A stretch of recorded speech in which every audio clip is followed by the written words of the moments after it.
Hello friends, welcome back to my channel. This is Kapil. तो 50 day trading challenge का day 11 नहीं, तो आइए देखते हैं।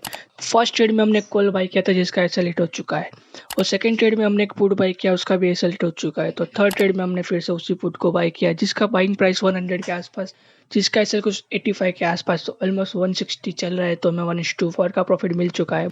तो ऑलमोस्ट हम 80 पॉइंट कैच कर चुके हैं। तो वेट करेंगे थोड़ा सा और। लॉस रिकवर होने के बाद में एक अच्छा सा प्रॉफिट चल रहा था। तो अगर ये कैंडल नीचे आता है तो हम अपने ट्रेड को यहाँ पर एग्जिट कर देंगे 135 के अराउंड कुछ।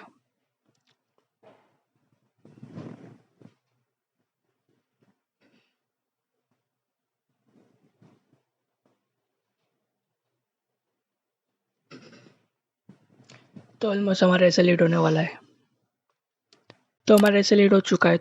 फोर्थ ट्रेड हमने यहाँ पर लिया छोटे से एसएल के साथ में, जिसका 124 के आसपास हमारा एसएल रहेगा।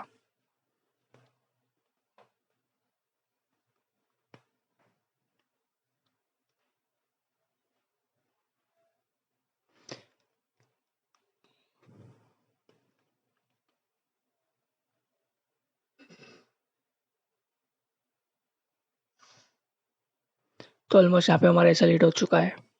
अगर candle green candle bank Nifty में अगर 750 के ऊपर क्लोज दे देती है तो यहाँ पे एक बाइंग का सेटअप बनेगा, बट हम ट्रेड लेने वाले नहीं है क्योंकि ऑलमोस्ट हमने आज 4 ट्रेड ले चुके हैं और ओवर ट्रेडिंग भी कर लिया हमने। तो अगर बैंक निफ्टी ऊपर जाती है नीचे जाती है तो भी हम कोई ट्रेड लेने वाले नहीं है। तो जैसे कि मैंने आपको बोला हमारा एक बाइंग का सेटअप बन रहा था, तो वैसे ही यहाँ पर बाइंग का सेटअप बना, तो उसके पीछे का लॉजिक बताता हूँ।